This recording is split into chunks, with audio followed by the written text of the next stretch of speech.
Pengertian harta. Secara bahasa, kata harta disebut dengan al-mal. Ia berasal dari kata alam al-yima layuma, yang menurut bahasa berarti condong, cenderung, atau miring. Dari definisi ini bisa dipahami bahwa harta bisa membuat manusia condong atau cenderung hatinya untuk memiliki harta. Dan terkadang miring rasionya ketika sudah berhadapan dengan harta. Secara istilah, segala benda yang berharga dan bersifat materi serta beredar di antara manusia, harta tidak saja bersifat materi, melainkan juga termasuk manfaat dari suatu benda.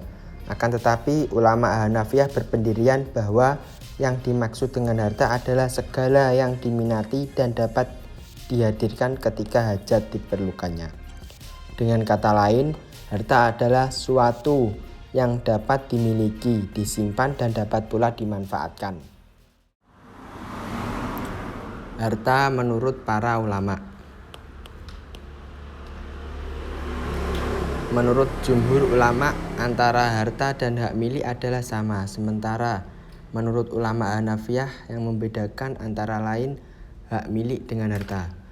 Yang hak milik adalah sesuatu yang dapat digunakan secara khusus dan tidak dicampuri penggunaannya oleh orang lain. Yang kedua, harta adalah segala sesuatu yang dapat disimpan untuk digunakan ketika dibutuhkan. Dalam penggunaannya bisa dicampuri orang lain, merupakan sesuatu yang digandrungi tabiat manusia dan memungkinkan untuk disimpan hingga dibutuhkan. Menurut mazhab Maliki, mendefinisikan hak milik menjadi dua macam. Yang pertama adalah hak yang melekat pada seseorang yang menghalangi orang lain untuk menguasainya. Kedua, sesuatu yang diakui sebagai hak milik secara atau adat.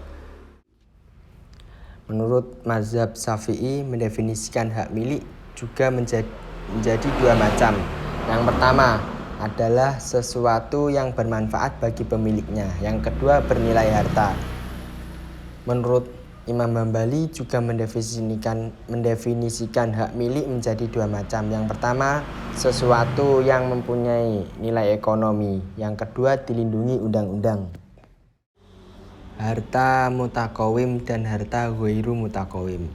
Harta mutakawim (bernilai) adalah sesuatu yang boleh diambil manfaatnya menurut syara. Artinya harta tersebut dapat bernilai secara syara. Macam-macam harta. Yang pertama, harta misli dan harta kimi. Harta misli (ada padanya) adalah benda-benda yang ada persamaan dalam kesatuan-kesatuannya. Dalam arti dapat berdiri sebagaimana di tempat yang lain tanpa ada perbedaan yang perlu dinilai. Misalnya, baju, celana, kursi, motor, dan lainnya yang kesemuanya dapat padanya. Yang kedua, harta istiqlaq dan harta istiqmal. Harta istiqlaq adalah suatu barang yang tidak dapat diambil kegunaannya dan manfaatnya secara biasa kecuali dengan menghabiskannya. Misalnya, bensin, korek api, makanan, dan minuman. Yang ketiga, harta mankul dan harta ghair mankul. Harta mankul (mudah dipindahkan) adalah segala harta yang dapat dipindahkan dari satu tempat ke tempat lainnya, baik tetap ataupun berubah kepada bentuk yang lainnya, seperti uang, hewan, kendaraan, meja, kursi, benda-benda yang dapat ditimbang atau diukur. Analisis kedudukan harta menurut Al-Quran dan hadis. Pemilik mutlak harta adalah Allah Subhanahu wa Ta'ala, yang tertulis dalam Al-Quran yang berbunyi Bismillahirrahmanirrahim. Lahu ma fis samawati wa ma fil ardi wa ma bainahuma wa ma tahtas surah.